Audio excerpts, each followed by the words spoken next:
Assalamualaikum warahmatullahi wabarakatuh. Puji dan syukur kita panjatkan kepada Tuhan Yang Maha Esa yang telah memberikan kesempatan pada hari ini bagi kelompok kami untuk mempresentasikan hasil kerja diskusi kami. Kami dari kelompok 3 akan memaparkan hasil diskusi kami yang membahas tentang Pancasila sebagai ideologi negara. Sebelum memulai presentasi, izinkan dari kelompok kami untuk memperkenalkan diri kami masing-masing. Di sini saya sendiri, Dewi Rizky Wulandari, sebagai moderator dan pemateri, dan teman-teman saya yaitu... Perkenalkan, nama saya Dinda Pratami sebagai penyaji. Perkenalkan, nama saya Yohanes Parlan Buntong sebagai penyaji. Baik, nama saya Rio Fernando Kutu, saya sebagai penyaji. Saya Fitral Fahri Haryanja sebagai penyaji. Baiklah, untuk mempersingkat waktu, langsung saja materi pertama akan dibacakan oleh teman saya Rio. Kepada Rio Fernando, saya persilahkan. Langsung saja, konsep Pancasila sebagai ideologi negara.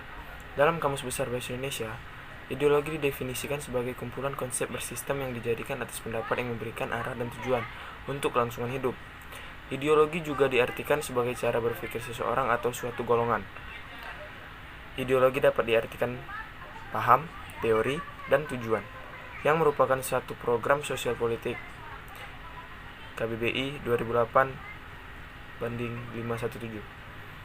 Dalam pengertian tersebut, kita dapat menangkap beberapa komponen penting dalam sebuah ideologi, yaitu sistem, arah, tujuan, cara berpikir, program, dan sosial dan politik. Ada 3 aspek dalam konsep ideologi yang dibahas Machiavelli, yaitu agama, kekuasaan, dan dominasi. Machiavelli melihat bahwa orang-orang sejamannya lebih dahulu memperoleh kebebasan. Hal tersebut lantaran perbedaan yang terletak dalam pendidikan yang berdasarkan pada perbedaan konsepsi keagamaan. Terima kasih, saya kembalikan kepada moderator. Baik, terima kasih Rio atas penjelasannya. Untuk materi selanjutnya akan dijelaskan oleh Fitra. Kepada Fitra, saya persilahkan. Baik, terima kasih kepada moderator. Di sini saya akan mempresentasikan materi mengenai urgensi Pancasila sebagai ideologi negara dan alasan diperlukannya kajian Pancasila sebagai ideologi negara. Materi yang pertama yaitu urgensi Pancasila sebagai ideologi negara. Pancasila sebagai ideologi negara menghadapi berbagai bentuk tantangan. Salah satu tantangan yang paling dominan dewasa ini adalah globalisasi. Globalisasi merupakan era saling keterhubungan antara masyarakat suatu bangsa dan masyarakat bangsa yang lain, sehingga masyarakat dunia menjadi lebih terbuka. Dengan demikian, kebudayaan global terbentuk dari pertemuan beragam kepentingan yang mendekatkan masyarakat dunia. Ada beberapa karakteristik kebudayaan global sebagai berikut. Yang pertama, berbagai bangsa dan kebudayaan menjadi lebih terbuka terhadap pengaruh timbal balik. Yang kedua, pengakuan akan identitas dan keanekaragaman masyarakat dalam berbagai kelompok dengan pluralisme etnis dan religius. Yang ketiga, masyarakat yang memiliki ideologi dan sistem nilai yang berbeda, bekerja sama dan bersaing sehingga tidak ada satupun ideologi yang dominan. Yang keempat, kebudayaan global merupakan sesuatu yang khas secara utuh, tetapi tetap bersifat plural dan heterogen. Yang kelima, nilai-nilai hak asasi manusia, kebebasan, demokrasi menjadi nilai-nilai yang dihayati bersama, tetapi dengan interpretasi yang berbeda-beda. Kemudian alasan diperlukannya kajian Pancasila sebagai ideologi negara. Sebagai warga negara, Anda perlu memahami kedudukan Pancasila sebagai ideologi negara, karena ideologi Pancasila menghadapi tantangan dari berbagai ideologi dunia dalam kebudayaan global. Pada bagian ini, perlu diidentifikasikan unsur-unsur yang mempengaruhi ideologi Pancasila. Pancasila sebagai ideologi, selain menghadapi tantangan dari ideologi-ideologi besar dunia, juga menghadapi tantangan dari sikap dan perilaku kehidupan yang menyimpang dari norma-norma masyarakat umum. Tantangan itu meliputi antara lain terorisme dan narkoba, sebagaimana yang telah diinformasikan oleh berbagai media massa bahwa terorisme dan narkoba merupakan ancaman terhadap keberlangsungan hidup bangsa Indonesia dan ideologi negara. Sekian dari materi presentasi yang dapat saya sampaikan. Selanjutnya saya serahkan kepada moderator. Baik, terima kasih Fitra. Untuk materi selanjutnya akan dijelaskan oleh Yohanes. Kepada Yohanes, saya persilahkan. Pada kesempatan ini, saya akan mempresentasikan beberapa unsur ancaman yang ditimbulkan oleh penyalahgunaan narkoba. Pada poin pertama yaitu, penyalahgunaan narkoba di kalangan generasi muda dapat merusak masa depan mereka, sehingga berimplikasi terhadap keberlangsungan hidup bernegara di Indonesia. Yang kedua, perdagangan dan peredaran narkoba di Indonesia dapat merusak reputasi negara Indonesia sebagai negara yang berlandaskan pada nilai-nilai Pancasila. Yang ketiga, perdagangan narkoba sebagai barang terlarang merugikan sistem perekonomian negara Indonesia, dikarenakan peredaran ilegal tidak sesuai dengan peraturan perundang-undangan. Selanjutnya, memahami dan melaksanakan Pancasila sebagai ideologi negara. Penyelenggara negara merupakan kunci penting bagi sistem pemerintahan yang bersih dan berwibawa, sehingga aparatur negara juga harus memahami dan melaksanakan Pancasila sebagai ideologi negara secara konsisten. Menurut Agnes Suseno, menegaskan bahwa pelaksanaan ideologi Pancasila bagi penyelenggara negara merupakan suatu orientasi kehidupan. Konstitusional artinya ideologi Pancasila dijabarkan ke dalam berbagai peraturan perundang-undangan. Saya akan kembalikan kepada moderator. Baik, terima kasih Yohanes atas pemaparan materinya.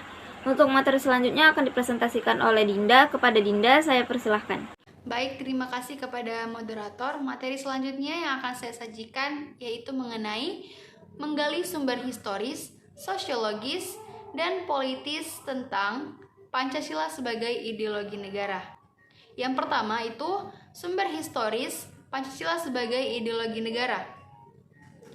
Pada bagian ini akan ditelusuri kedudukan Pancasila sebagai ideologi oleh para penyelenggara negara yang berkuasa sepanjang sejarah negara Indonesia, yaitu presiden selama Indonesia merdeka, baik dari presiden pertama yaitu Presiden Soekarno, yang kedua Presiden Soeharto, yang ketiga ada Presiden Habibie, yang keempat ada Presiden Abdurrahman Wahid, yang kelima ada Presiden Megawati, yang keenam ada Presiden Susilo Bambang Yudhoyono. Yang kedua yaitu sumber sosiologis Pancasila sebagai ideologi negara. Nah, pada bagian ini akan dilihat Pancasila sebagai ideologi negara berakar dalam kehidupan bermasyarakat. Unsur dari sosiologis yang membentuk Pancasila sebagai ideologi negara meliputi yang pertama, sila ketuhanan yang Maha Esa dapat ditemukan dalam kehidupan beragama di Indonesia. Yang kedua, ada sila kemanusiaan adil dan beradab dapat ditemukan dalam hal saling menghargai dan menghormati. Yang ketiga, ada sila persatuan Indonesia dapat ditemukan dalam bentuk solidaritas, rasa setia kawan, rasa cinta tanah air. Yang keempat, ada sila kerakyatan yang dipimpin oleh hikmat kebijaksanaan dalam permusyawaratan perwakilan. Dapat ditemukan dalam bentuk menghargai pendapat orang lain. Yang kelima, sila keadilan sosial. Yang kelima, ada sila keadilan sosial bagi seluruh rakyat Indonesia.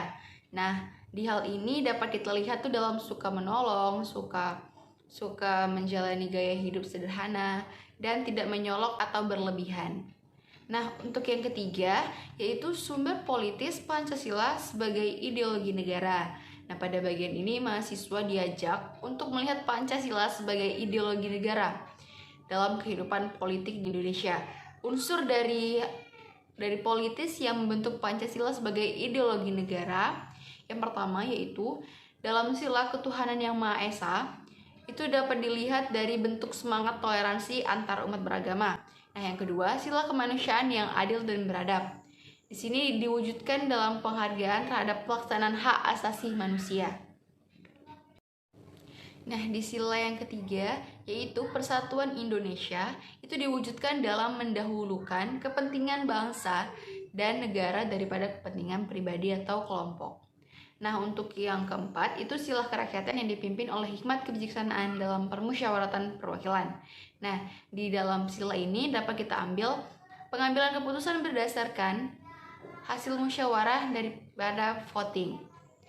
Terus yang terakhir, sila kelima itu keadilan sosial bagi seluruh rakyat Indonesia. Nah, dalam sila ini yaitu berbentuk tidak menyalahgunakan kekuasaan untuk memperkaya diri atau kelompok, karena penyalahgunaan kekuasaan itu bisa menjadi faktor pemicu terjadinya korupsi. Baik, materi selanjutnya yaitu tentang membangun argumen tentang dinamika dan tantangan Pancasila sebagai ideologi negara. Yang pertama yaitu argumen tentang dinamika Pancasila sebagai ideologi negara.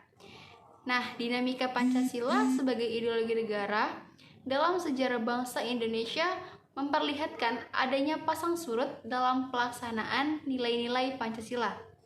Nah, Pancasila sebagai ideologi negara dalam masa pemerintahan Soekarno, sebagaimana diketahui bahwa Soekarno termasuk salah satu perumus Pancasila, bahkan menggali dan memberi nama untuk dasar negara. Yang kedua, argumen tentang tantangan terhadap Pancasila sebagai ideologi negara. Nah, pada bagian ini akan ditemukan berbagai tantangan terhadap Pancasila sebagai ideologi negara. Nah, unsur yang mempengaruhi tantangan terhadap Pancasila sebagai ideologi negara ini meliputi faktor eksternal dan internal. Yaitu faktor eksternalnya pertarungan ideologis antar negara, yang kedua ada menguatnya isu kebudayaan global, yang ketiga ada meningkatnya kebutuhan dunia sebagai akibat pertambahannya penduduk, dan untuk faktor internal yaitu pergantian rezim atau penyalahgunaan kekuasaan atau korupsi. Nah, materi yang selanjutnya yaitu tentang mendeskripsikan esensi dan urgensi Pancasila sebagai ideologi negara. Yang pertama itu hakikat Pancasila sebagai ideologi negara. Pada bagian ini akan kita pahami bahwa hakikat Pancasila sebagai ideologi negara yang memiliki tiga dimensi. Yang pertama yaitu dimensi realitas, di mana dimensi ini mengandung bahwa nilai-nilai dasar yang terkandung dalam dirinya berupa nilai-nilai real yang hidup dalam bermasyarakat. Yang kedua ada dimensi idealitas, di mana mengandung cita-cita yang ingin dicapai dalam berbagai bidang kehidupan masyarakat. Nah, yang terakhir ada dimensi fleksibilitas, yaitu mengandung relevansi atau kekuatan yang baru tentang nilai-nilai dasar yang terkandung di dalamnya. Nah, yang kedua itu mengenai urgensi Pancasila sebagai ideologi negara. Nah, pada bagian ini, mahasiswa perlu menyadari bahwa peran ideologi Pancasila dan di ideologi negara itu bukan hanya terletak pada aspek legal formal, melainkan juga harus hadir dalam kehidupan konkret masyarakat itu sendiri. Nah, ada beberapa peran yang harus kita laksanakan di dalam konkret Pancasila. Yang pertama itu ideologi negara sebagai penuntun warga negara. Nah, yang kedua itu ideologi negara sebagai penolak terhadap nilai-nilai yang tidak sesuai dengan sila-sila Pancasila. Baik, saya kembalikan kepada moderator. Ya, terima kasih Dinda atas penjelasannya. Berdasarkan penjelasan yang sudah disampaikan oleh teman-teman saya sebelumnya, dapat kita simpulkan bahwa Pancasila sebagai ideologi negara sangat penting diajarkan kepada para pelajar sehingga para pelajar dapat mengerti dan memiliki pedoman dalam kehidupan berbangsa dan bernegara. Pentingnya Pancasila sebagai ideologi negara bagi mahasiswa adalah untuk memperlihatkan peran ideologis sebagai penuntun moral dalam kehidupan bermasyarakat, berbangsa, dan bernegara sehingga ancaman berupa penyalahgunaan narkoba, korupsi, dan terorisme dapat dicegah. Di samping itu, Pancasila sebagai ideologi negara pada hakikatnya mengandung dimensi idealitas, realitas, dan fleksibilitas yang memuat nilai-nilai dasar, cita-cita, dan keterbukaan sehingga mahasiswa mampu menerima kedudukan Pancasila secara akademis. Baiklah, sampai di sini saja yang dapat kami sampaikan. Kami meminta maaf yang sebesar-besarnya apabila ada kesalahan dan kekurangan kata, karena pada dasarnya manusia tidak ada yang sempurna. Kami membuka satu sesi tanya jawab kepada tiga teman-teman yang ingin bertanya dapat menghubungi salah satu dari anggota kelompok kami, baik saya atau teman-teman yang lain. Sebelumnya saya mengucapkan terima kasih kepada Ibu dan teman-teman sekalian karena telah memberikan kesempatan bagi kami untuk mempresentasikan hasil kerja diskusi kami. Dengan ini saya menutup presentasi pada hari ini. Assalamualaikum warahmatullahi wabarakatuh.